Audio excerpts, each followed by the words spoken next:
안녕하세요, 소미솜씨입니다. 지난 5월 31일이 소미솜씨 아틀리에 6주년 되는 날이었어요. 그래서 이렇게 6주년 기념 엽서랑 기념품 병따개도 만들었는데요.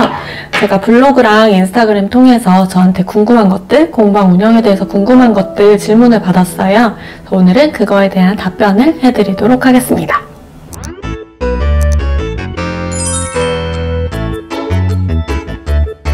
일단 제 경우에는 의류 벤더에서 공방으로의 업종 변경이라기보다는 원래부터 공방을 하고 싶었고 그 전에 벤더에서 좀 경험을 쌓은 거라고 보시는 게 더 나을 것 같아요. 저는 어렸을 때부터 인형옷 만드는 거에 관심이 많았고 그러다 보니까 자연스레 또 옷도 만들고 싶다고 생각을 하게 됐고요. 그래서 연세대학교 의류환경학과에 진학해서 본격적으로 공부를 하게 되었습니다. 사실 의류학과에 다닌다고 해서 원하는 대로 옷을 만들기는 쉽지 않아요.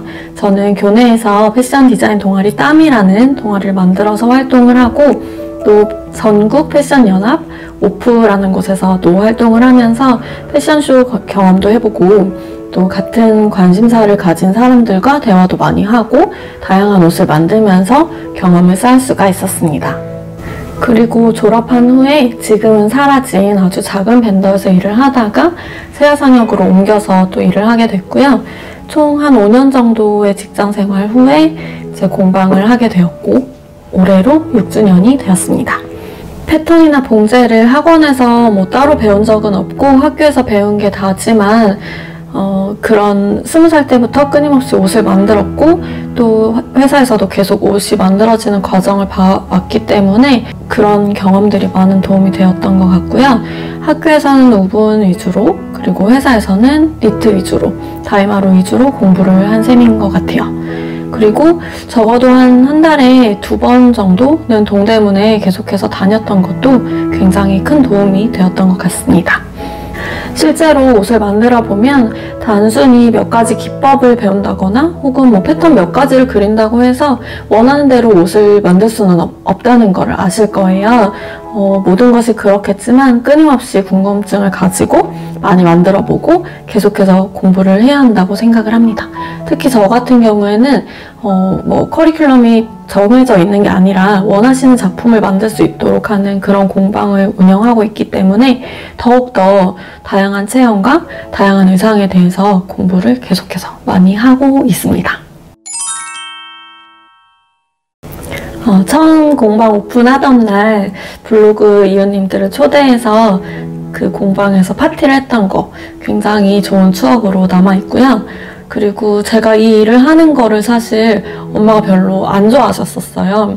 저 대학교 전공을 하는 것도 반대를 하셨고 회사에 가고 난 후에도 취직 후에도 되게 별로 안 좋아하셨었는데 하루는 엄마가 약간 장난식으로 어떤 TV에 나오는 디자이너인가 이런 거 보면서 너도 그러면은 한 100만원짜리 옷, 한 벌에 100만원짜리 옷 만들어서 팔아라 이런 얘기를 하신 적이 있는데 그래서 제가 그때 아니 100만원짜리 옷을 어떻게 파냐 내가 그렇게 능력이 있지 않다 이런 식으로 대답을 했었는데 하루는 이제 공방을 하고 한 1년, 2년쯤 됐을 텐데 정말로 한 벌에 100만원짜리 옷이 주문이 들어온 거예요. 그래서 그걸 주문 제작해서 만들어서 팔면서 약간 뿌듯함도 느끼고 이제 정말 엄마한테도 이 일을 반대하셨었지만 좀 인정을 받을 수 있겠구나 이런 생각도 하면서 되게 좀 의미 있는 순간으로 남아있어요. 그리고 그 외에도 공방에서 수강생들이랑 이렇게 옷을 많이 만들었던 것도 기억에 남지만 그런 것보다 약간 같이 맛있는 거 먹고 웃고 떠들고 어떤 수업 시간 때는 또 맥주를 마시면서 수업을 하기도 하고 그런 좀 따뜻했던 순간들이 기억에 많이 남아있는 것 같습니다.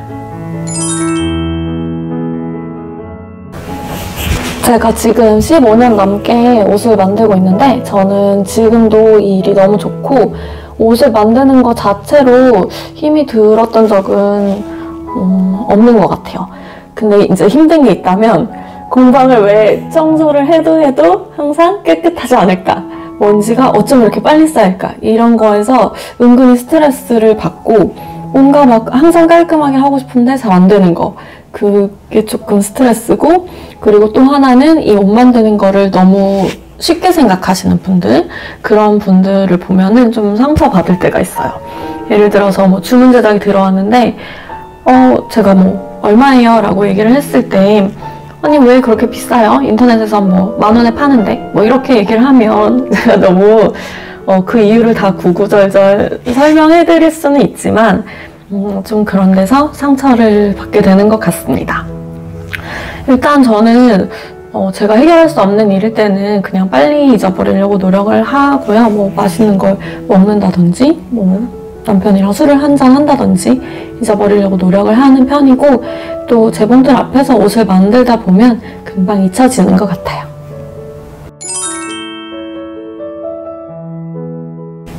저는 오히려 좀 대단하다고 생각을 해요. 왜냐하면 이미 어느 정도 알고 있는 분야인데 그걸 다시 배우기 위해서 공방에 온다는 건 사실 굉장한 용기를 낸 거라고 생각을 하거든요. 전공자라고 하더라도 실기 수업을 많이 듣지 않았으면 또 옷 만드는 거를 잘 모를 수도 있는 게 당연하고요. 혹은 또 뭐 졸업하고 오랜 시간이 흘렀으면 다 까먹었을 수도 있겠죠. 모든 일이 그렇듯이. 그래서 다른 대부분의 전공과 마찬가지로 예를 들어 건축학과 나왔다고 매번 뭐 자기 집을 짓는 건 아니잖아요. 그런 것처럼 전공은 전공일 뿐이고 더 알고 싶은 게 있을 때는 당연히 더 배울 수 있는 거라고 생각을 합니다. 그래야 된다고 생각을 하고요. 소미솜씨 아틀리에 로고가 분홍색이어가지고 분홍색을 제일 좋아하냐고 질문을 하신 분이 있었어요. 제가 아주 어릴 땐 노란색 좋아했고 그 다음에는 분홍색을 진짜 너무 좋아해서 20살 때 20대 초반에는 옷이 다 분홍색밖에 없었어요. 그래서 약간 분홍에서 좀 벗어나보자 해서 분홍색을 일부러 이제 고르지 않았더니 다 약간 피치 컬러, 코랄 컬러 다 좀 그런 쪽으로 가더라고요. 그래서 푸른 쪽보다는 붉은 쪽을 좋아하고 약간 따뜻하고 부드러운 느낌의 컬러를 좋아해요. 그래서 지금 제일 좋아하는 색은 아이보리, 크림, 화이트 이런 좀 밝은 색. 제일 기본이 되는 색이기도 하고 어떤 색이랑도 어울리는 색이라서 가장 좋아합니다. 저는 한복에 관심이 많아서 특히 생활한복을 좀 많이 만들었는데요. 이 만들다 보면 자꾸 점점 더 좀 화려하게 입을 수 없는 옷을 만들게 되더라고요. 그래서 실제로 입고 다니는 경우도 있지만 그렇게 좀 입고 다니기 과한 옷들은 한번 사진을 찍고 보관을 해뒀다가 여행 갈 때 입거나 아니면은 뭐 협찬을 해주거나 대여를 해주거나 하기도 합니다. 저는 3층짜리 건물을 사서 1층에는 카페, 제가 커피랑 뭐 케이크 이런 거 좋아해서 1층에는 카페, 2층에는 공방, 그리고 3층에는 제가 사는 집, 그리고 옥상도 있는 바베큐 파티를 할 수 있는 그런 건물이 제 거가 되는 그런 꿈을 꾸고 있습니다. 만약에 그게 가능할 정도로 돈을 정말 많이 벌 수 있다면 혹은 뭐 로또에 당첨이 된다면 수업 중에 일부는 배움의 기회가 많지 않은 청소년들이나 뭐 조금 형편이 어려운 사람들을 위해서 그런 분들을 위한 수업을 할 수 있는 시간으로 만들고 싶어요. 그리고 수업이 없는 시간에는 최대한 제가 가지고 있는 이런 기계들을 쓸 수 있도록 공간을 좀 대여를 해주는, 저렴하게 혹은 무료로 대여를 해줄 수 있었으면 좋겠습니다. 정답은 없다고 생각을 해요. 왜냐하면 옷은 계속해서 새로운 스타일이 나오고 또 원단만 하더라도 정말 계속해서 새로운 원단이 나오기 때문에 끊임없이 공부를 해야 돼서 어느 정도 했다고 이게 완성이 되는 것은 아니라고 생각을 해요. 다만 이제 자기의 실력에 따라서 그만큼 수강생도 받을 수 있기 때문에 내가 할 수 있는 게 별로 없다면 그만큼 수강생도 배울 게 없으니까 오지 않겠죠. 그래서 또 주문 제작도 받기가 힘들어질 거고요. 그리고 옷을 잘 만드는 거랑 수업을 잘 하는 거, 잘 가르치는 거는 또 다른 것 같아요. 저 같은 경우에는 대학생 때 동아리에서 후배들을 가르치면서 좀 경험을 했던 게 도움이 많이 되었던 것 같아요. 뭐 주변에서 뭐 옷을 잘 만든다고 칭찬을 해주거나 이 옷 뭐 만들어 달라 이렇게 하는 것과 실제로 어느 정도의 금액을 지불하고 살 생각이 있는지, 금액을 지불하고도 배울 생각이 있는지는 좀 다른 차원의 문제라고 생각을 하거든요. 그래서 현실적인 문제를 고려를 해봤을 때 누군가가 나에게 배울 사람이 있고 나의 물건을, 내가 만든 제품을 살 사람이 있는지를 현실적으로 생각을 해보셔야 될 것 같습니다.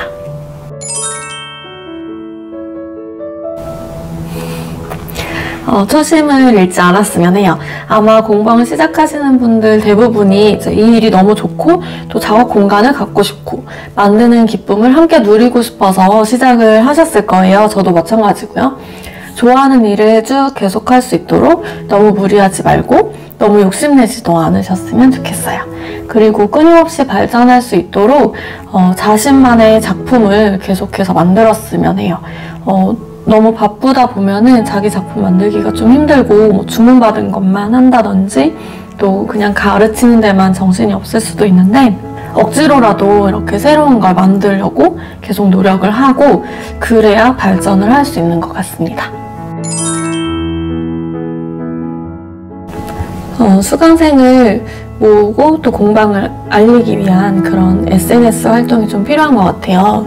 저도 좀 어려워하는 부분이기는 한데 요즘에는 워낙에 다 SNS에서 보고 찾아오시기 때문에 그런 활동을 아예 하지 않으면 사실 공방을 알릴 수 있는 방법이 거의 없는 것 같아요. 또 작품 활동을 기록한다는 의미도 있기 때문에 SNS는 꼭 필요한 거라고 생각을 합니다. 그리고 굉장히 부지런해야 되는 것 같아요.